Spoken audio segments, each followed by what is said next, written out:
Honestly, I don't have any crazy experiences, but I don't have any crazy experiences because I have been conditioned from the moment I was out the womb. As soon as you interact with the cop, your pride goes out the window.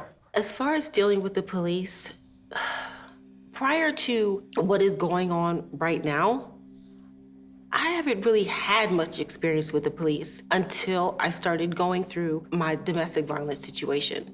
Look, of course I believe that there are good police. The people that I've spoken to that are in law enforcement have pointed out that, you know, the cops that have done these things that are wrong, they were wrong. All but maybe 1 or 2 police officers that I had to deal with were absolutely wonderful. Each and every police officer was supportive, understanding, and patient. I've never, ever in my neighborhood ever felt secure about the police, even in the neighborhood. I don't think they know the people. Well, the time that I was in Gary, it's a rundown place. It was really run down. There was not a lot of policing and not a lot of anything. I grew up with a certain mentality that I have to look a certain way to not be threatening. I have to dress a certain way. I used to have braids. I used to be the one wearing tall white tees and bows and baggiest clothes and all of that. I've experienced definitely a lot of profiling from the police, harassment. I've never been brutally beat, but I've definitely been thrown against the wall, thrown on the street, handcuffed for no reason, guns pulled on me. We have family that are police officer, or a brother that's a police officer. It wasn't until him I believed that. I'm sorry, I just thought to myself, like, am I not supposed to even say he's a police officer? But even that, you think about it, because it's like, obviously that idea of bad cops is such a common theme that I feel the need to even protect him. You know what I'm saying? Like, I can't say who he is. I've witnessed and seen plenty of cops, like just myself, like when people say, imagine what's not seen on a cell phone. It's just, you know, it's the biggest gang in LA. I have had a lot of interaction where I've been baited. Where I've gotten taken out of a car by myself and I wasn't even driving. And a cop made me take off my shirt, show him my tattoo, show him everything, and ask for an explanation. He's like, hey, I just wanted to see who you are, identify yourself. But there's a car full of Caucasian people and I'm the only black one. But I've had to swallow my pride and be like, you know what, yes sir, no sir, whatever. I'll do whatever you say, but just let me go home. I just want to go home. Yeah, it is like, I thought there was gonna be chill, but like, yeah, it's like my adrenaline's like running like wild, like just thinking about all these things now. I myself have been very fortunate to say every time that I've been pulled over, it's been okay. And I joke about that very lightly. In my mind, from what's been presented to me, that there are more bad cops than good cops. It wasn't until I met my brother that I realized that there are good cops. I served in the military. One thing that sticks out from my time serving was whenever I had my uniform on, I would constantly be given praise. Thank you for serving our country. I think I actually got out of a few tickets, but that's been like a complete 180 from when I am not in uniform. And so I think that when I would like receive that praise, it was like, is this really for me? I could name about 10 people in my family who's died from a police officer or from from police incidences. So you kind of get numb to it, but after years and years, you get tired and you get numb to the feeling of helplessness, because what can you do? They're dead and not coming back. Couldn't have been no more than 14. My house sits on the back of a field, so in our backyard is just grass. Someone had ran from the police and they jumped our gate to escape. I just remember the police coming to the back room where I was, and it's crazy because our window was broken. Kind of like a ball went through the window or something, and we just didn't have enough to fix it. And it was in like the riot or army uniform.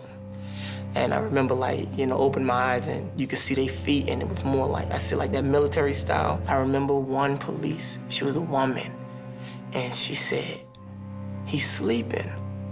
And then they had a white police officer said, well, I know how to wake his ass up. My mother moved us from Gary to Waco, Texas, and my father stayed in Gary, Indiana.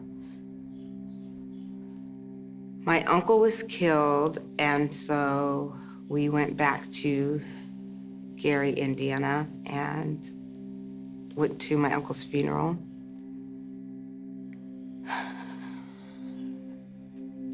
And after his funeral, we got a phone call that my father was dead. And he kicked me, and they grabbed me. And once they grabbed me, they threw me against the wall, and one punched me in my mouth, other one punched me in my stomach, and they arrested me and actually took me to jail. I remember going down to the police station because my mom wasn't home. And I remember the police saying, like, it didn't happen. Like, they strongly was like, no, this didn't happen. And back then, it was like no cameras. So it's kind of like their words against mine. It's crazy because that's just like one time. He was only 45 years old, and he was shot in the head, the back of the head, twice in his back, with handcuffs on, in the snow, by a police officer. He got away with it, and there's no resolution ever. Like I said, our neighborhood is filled with black on black crime. And I think this is what I actually think, honestly. I think that because in the neighborhood is black on black crime, I think some police see that as like, it's cool. No, I haven't had any bad interactions with cops. But it's not about me. It's about my people. So through them, yes, I have. Yes.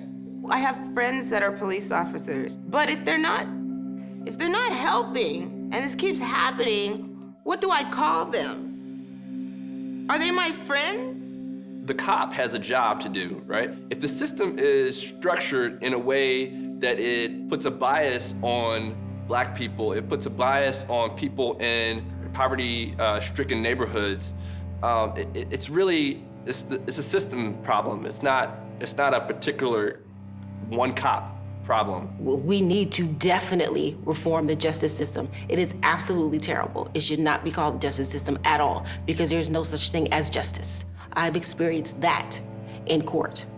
This country's been enslaved for 400 years. They say by our 13th Amendment that it's abolished except those who have committed a crime. Because if you committed a crime, now there's slavery over you. There's involuntary service over you. Modern day police departments are the evolution of slave patrols. It's still the same mentality of looking at people's capital and not, they don't have a moral code. It's a commercial code. So why don't we get more of these guys in prison? Why don't we get more of these Black folks in prison? That's my mindset when I think of all the police officers, people who have the control to put you in jail. Why are you guys trying to arrest me? Why are you guys trying to take me out? Because if I'm not going to be arrested, now you're just going to take me out because my life is not that important to you. It's unspoken, so you can't really say that this is racism, but I follow patterns. And if I get treated like this all the time and somebody else gets treated way better, nothing happens to them, what am I supposed to think? That's just the kind of how the United States of America's government has massaged racism to make you feel like you're not enslaved anymore. But really, kind of still are.